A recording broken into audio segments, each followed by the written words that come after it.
Almost every day I read articles, or quotes and other media messages that advise us to get rid of fear once and for all, or to fight fear, get rid of it, or some other such nonsense, and that's what it is, nonsense. If it wasn't for fear, we would all probably still be in caves chewing on brontosaurus bones.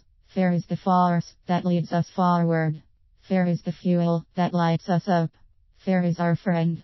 Let's prove that. Take a moment and do the following. Choose 1 to 3 things that have been important and a challenge to you in the last 10 years. Were any of those preceded by fear? Or did you just flat out do them? My guess is that they were preceded by fear, and it was the fear that spurred you on to do them. Without even a small amount of fear, there is no challenge. The bigger the challenge, the bigger the fear, the bigger the win. A client recently told me that she was terrified to write her homepage copy because she was terrified that people would think she was a crap writer, and she was allowing that thought to dictate her actions or non-action in this case. Okay, she could hire someone to do it, she got that, but she wanted to do it herself. It was a personal challenge. You might think that is a minor thing, but to her it wasn't. Every fear is important to the person experiencing it, no matter how insignificant it might sound to anyone else. All of us, every single one of us, including those at the top of their game, have these fearful moments, and most of us somehow manage to do whatever it was that scared the living daylights out of us, and then wonder why we struggled in the first place, until the next time. So why do we put ourselves through this every single time? Makes no sense, does it? Imagine instead that we make friends with our fears, and rather than jumping on that old fear bandwagon and staying stuck, that we just observe the fear, take a moment to welcome it, and choose to do that thing we want to do regardless.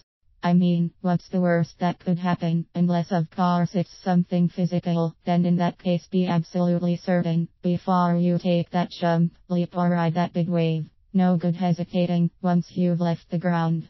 And even in this scenario, there is that moment when you simply have to trust. Years ago I took up mountain biking at around 50, and I was terrified every day. Yet I still went along with this group of much younger guys until I got to the point where I began to look for the scary stuff, the higher climbs and gnarlier terrain. I felt amazing.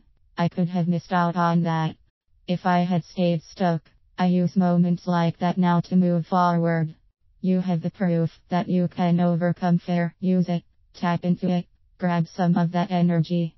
And by the way, this is something that's important and scary for you personally. Doesn't need to be some big deal mega achievement. We all have different personal fears, and they are all as important as we allow them to be. They can take us completely out of the game if we let them. If the fear isn't global, then it's personal. So if every person on the planet isn't afraid to ask for the business, or speak in public, or go mountain biking, then it's personal. So whatever it is for you, just know that if it's personal, you can change your thoughts and perspective about it, which in turn would change your results and maybe your life. Go back to those 3 things and see how your perspective changed after doing what you feared. Then rather than do it anyway, begin to embrace the fear and know that it's there to represent your growth, not your lack of. No need to get rid of fear. It's there and that's okay. See it for what it is. It has its purpose. You might even want to explore what that purpose is. Those of us who fear the most are the ones who achieve the most, because you are learning and growing at a rate of knots. It will get to the stage where you can almost bypass the fear. Be proud of that. Be proud that you are willing to take that metaphoric or real leap or jump and put yourself out there. Either way, be proud you did it. That makes you very special. Be that special and own it. Let fear guide you. Allow fear to be your friend. No. And by the way, you can't escape fear even if you decide to do nothing and just sit on your butt for the rest of your life. Life has different plans for you. It will keep on presenting you with challenges. It's a universal truth. So why not step up, take control, and decide what you really want, and use the time you have on earth to go get it. It's there already, waiting for you to claim it.